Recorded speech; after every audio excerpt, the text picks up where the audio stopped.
जय महाकाल।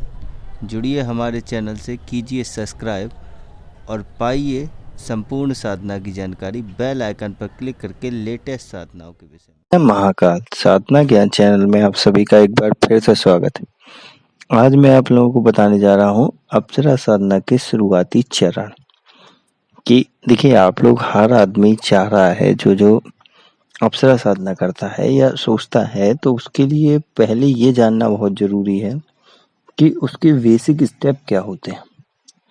जब तक बेसिक स्टेप को फॉलो नहीं करोगे तब तक आप आगे नहीं बढ़ सकते। तो उन बेसिक स्टेप को आज मैं समझाऊंगा और वो भी पूरा ओपनली समझाऊंगा, जिससे आपको अच्छे से समझ में आ जाए। देखिए, अप्सरा साधना आपको करने की है, पहले तो ये डिसाइडेशन होना चाहिए। अप्सरा साधना का मेन बेस जो होता है वो होता है कि आपके जीवन में किसी मित्र की कमी, जिससे आप सलाह ले सकें, प्रत्यक्ष या अप्रत्यक्ष रूप से। ठीक है। दूसरा क्या है कि अगर आप अध्यात्म में जुड़ना चाहते हैं और साधना को आगे बढ़ाना चाहते हैं और मोक्ष की ओर गति करना चाहते हैं, तो ये शुरुआती साधना होती है। इसमें क्या होता है कि अगर आप थोड़ी बहुत भी गलतियां कर देते हैं तो इसमें क्षमा मिल जाती है। बाकी अन्य साधनाओं में ऐसा नहीं होता है। तो इसलिए ये शुरुआती साधना होती है। ये एक तरीके से समझ लीजिए कि आप एलकेजी में हैं, तो आपको बैठना सीखना है, लिखना सीखना है, सारी पद्धति सीखनी है, इसलिए ये साधना की जाती है। तो अब इसके बेसिक स्टेप समझते हैं। सबसे पहला होता है इसका बेसिक स्टेप, आपको ये डिसाइडेशन करना है कि अप्सरा साधना आपको जो दी जा रही है वो कौन सी विधि से दी जा रही है। समझ रहे हैं कि जो विधि आपके गुरु ने करी है या जिसने दे रहा है वो कौन सी विधि है। पहली बात तो एक होती है सात्विक विधि, एक होती है साबर। ठीक है, अभी यही दो विधि के बारे में बताऊंगा, बाकी छोड़ दो और कौन कौन सी होती है। सात्विक विधि में भी इसका एक अलग ही लुक है। एक तरीके से समझिए ये राजसिक विधि के अंतर्गत आती है सात्विक में। ठीक है, ये एक तरीके से राजसिक विधि के अंडर में आती है सात्विक के। ठीक है, साबर में भी आती है, तो साबर थोड़ा पावरफुल होता है, लेकिन उसमें क्या है, खतरा भी, रिस्क बहुत होता है। तो शुरुआती चरण क्या होते हैं कि जैसे कि मान लीजिए आपको पहले माला डिसाइडेशन करनी है। माला जो है वो आपकी आती है स्फटिक की माला मोस्टली। साबर में थोड़ा बदल जाता है। साबर में दो तरीके की माला यूज हो सकती है, एक होती है आपकी रुद्राक्ष की और एक होती है हकीक की। वो जिस विधि को आपको जो देता है वही बता सकता है इसमें कौन सी माला इस्तेमाल, लेकिन आपकी रास्तिक विधि में होती है स्फटिक की माला। अब आता है यंत्र। हर अप्सरा का एक अलग ही यंत्र है, सभी जानते हैं, लेकिन एक बेसिक पार्टिकुलर यंत्र होता है जो सभी अप्सराओं का होता है, जिसे बोलते हैं सर्व अप्सरा यंत्र। वो यंत्र बनाने के लिए आपको तीन चीजों की जरूरत होती है। एक आपका होता है लोहा, एक होता है चांदी, एक होता है सोना। इनकी क्वांटिटी क्या है वो यंत्र बनाने वाला ही जानता है। ठीक है, जिसने बनवाया है वही बता सकता है कि इसमें क्या क्या कितना मिलाना है। वो यंत्र आपको जो मिलता है वो माला वाले ग्रुप में मिल जाएगा, आप देख लेना वहां से। ठीक है, और उस यंत्र के दो पैटर्न। मान लीजिए जो इतना नहीं है, कैपेबल नहीं है, उसको फिर दूसरी तरीके से यंत्र बनाना पड़ता है। तो वो यंत्र हो गया जो सर्व अप्सरा यंत्र, वो सभी अप्सराओं में चलता है, माला भी होगी यंत्र भी होगी। अब इन दोनों को आपको स्वयं प्राण प्रतिष्ठा करनी है। पहला चरण होता है। जब माला और यंत्र ले लिया फिर आता है आपका स्वयं प्राण प्रतिष्ठा करने का। उसकी भी विधि आपको मिल जाती है हमारे यहाँ माला वाले ग्रुप में, कोई भी चार्ज नहीं है यंत्र और माला का जागृत करने की विधि देने का। ठीक है, इसके बाद फिर आपका आता है कि आपको वस्त्र क्या पहनने। वो वस्त्र एक जोड़ी आपको नए लेने होते हैं। जो आपके वस्त्र होते हैं व्हाइट कलर के, क्योंकि वो शांति का प्रतीक होते हैं इसलिए। और एक आपको बाजूट या चौकी लेनी पड़ती है। ठीक है, उसमें आपको व्हाइट कलर का कपड़ा। उसके बाद आपके आते हैं तीन फोटो, एक गणेश जी की, एक गुरु जी की या शिव जी की, ठीक है, और एक अप्सरा की फोटो। बाकी के जो और चीज़ें हैं वो तो आपको एक दिन पहले भी लाएंगे तो भी कोई दिक्कत नहीं है। इतना होने के बाद आपको क्या करना होता है, अब आता है ध्यान। आपको वो ध्यान बनाना होता है, जो अप्सरा की फोटो है वो आपको अपने ध्यान में बनानी होती है। इसका अभ्यास करना होता है आपको। अगर ये नहीं करेंगे तो आप समझ लीजिए कि आप शक्ति से बहुत दूर हैं। तो पहले उस ध्यान से उस शक्ति को बनाना होता है। वो प्रक्रिया आपको हमारे टेलीग्राम ग्रुप में पता चल जाती है इजीली, कोई दिक्कत नहीं है। ठीक है, आप ध्यान के बाद त्राटक।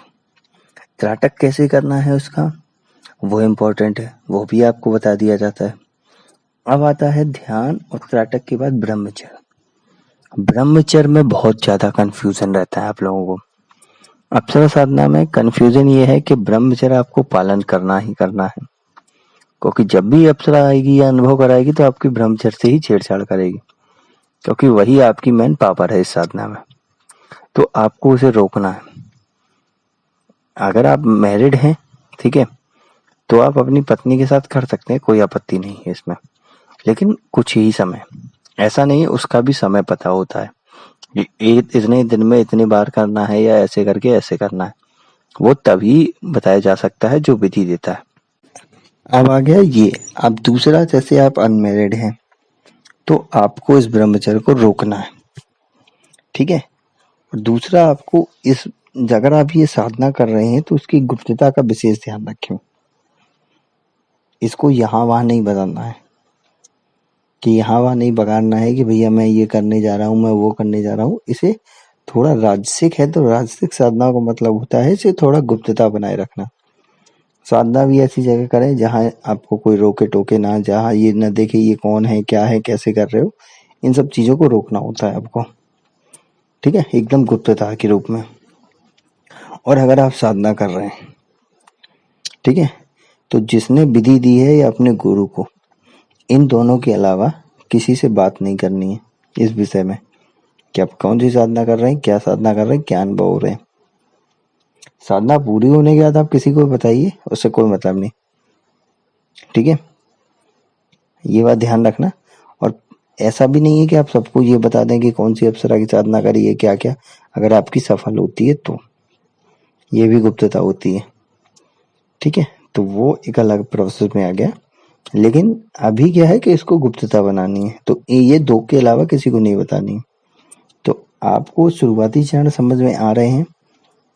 इसमें पहले से ही मैंने बता दिया है, ये चरण है, ये आपको फॉलो ही करना है। उसके बाद आपको बैठने का अभ्यास करना है कि आप कितनी देर बैठ सकते हैं सीधे होके स्ट्रेट। तो उसके लिए आपको ध्यान प्रणाली पे जाना पड़ेगा, क्योंकि तभी तो आप ज़्यादा देर बैठ पाएंगे। अब इसके बाद आता है सुरक्षा मंत्र। सुरक्षा मंत्र आपका क्या है कि अगर सुरक्षा मंत्र आपके पास पहले से ही जो मैंने दिया है वो सिद्ध कर लिया है तो और अच्छी बात है। नहीं तो जो एक मंत्र दिया जाता है तंत्रोक्त भैरव मंत्र, ठीक है, तो वो मंत्र आपको सिद्ध करने की जरूरत नहीं है, पर उसको पढ़ना है। उसको लगाने का तरीका क्या है कि हाथ में राई ले लो, जो ये ब्लैक कलर की राई आती है जिसे लाहा भी बोलते हैं कुछ लोग, वो ले लो और उसे लेफ्ट हैंड में लेके राइट हैंड से ढक के उस मंत्र को पढ़ के और उसको अपने सिर के ऊपर से चारों तरफ फेंक देना है। जहां जहां वो गिरेगा वो समझ लो आपका सुरक्षा घेरा हो गया। मंत्र पढ़ने के बाद पूरा मंत्र पढ़ना है, तब तक ढके रहना चाहिए, हाथ खुलना नहीं चाहिए। उसके बाद उसे घुमा देना है, ठीक है, राइट हैंड में लेके उसके बाद फिर पूरे चारों तरफ घुमा दे। ये हो जाता है आपका। तो समझ, इतने चरण आपको बेसिक हैं जिसकी प्रैक्टिस करनी है। घेरा नहीं लगाना है, ठीक है, लेकिन प्रैक्टिस करनी है। खाली हाथ को ढकना है 1 मिनट, उसके बाद राइट हैंड को करना है, राइट हैंड से घुमाना है, ऐसे करके चरण पूरे करने हैं। तो यही बेसिक स्टेप है जो आपको मानना पड़ेगा। उसके बाद जैसे क्या है कि आपको आखिरी में उठते हैं तो आसन को प्रणाम कैसे करते हैं, मतलब आसन के नीचे जल छोड़ के हरिओम तत्सत बोल के आसन को फोल्ड करना है।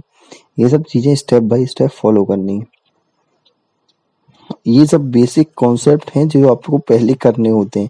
जब इन पे कमांड हो जाता है, अच्छा ध्यान में आपकी जो अप्सरा की फ़ोटो आपने रखी है वो बना लेते हैं और त्राटक करते हैं कि आप उनकी नज़रों से नज़रें एक तरीके से मिला सकें, उनके ख़्यालों में डूब सकें, तो आपको ईज़िली सफलता बहुत जल्दी मिल जाती है। तो यही बेसिक स्टेप है। माला यंत्र आपको मंगा के जागृत करना होता है खुद, है ना। यंत्रों जो विधि होती है उस विधि द्वारा करना होता है। उसके बाद फिर सुरक्षा मंत्र की प्रैक्टिस करनी होती है, भले ही मंत्र ना पढ़े लेकिन प्रैक्टिस करनी होती है, कैसे हम घेरा लगाएंगे, मतलब एक तरीके से एक इमेजिनेशन करना होता है कि मैं अप्सरा साधना पर बैठने जा रहा हूँ, तो ये स्टेप है, मैं इस स्टेप को ऐसे ऐसे फॉलो करूंगा। विधि मिलने के बाद आपको वो स्टेप फॉलो करने होते हैं। जब वो स्टेप फॉलो हो जाते हैं उसके बाद फिर आप प्रॉपर विधि पे बैठते हैं, तरीके से मंत्र पढ़ने के लिए शुरू करते हैं। उससे पहले आपको ये प्रैक्टिस करनी होती है। अगर ये प्रैक्टिस नहीं करेंगे तो ये समझ लीजिए आपको बहुत समय लग रहा है।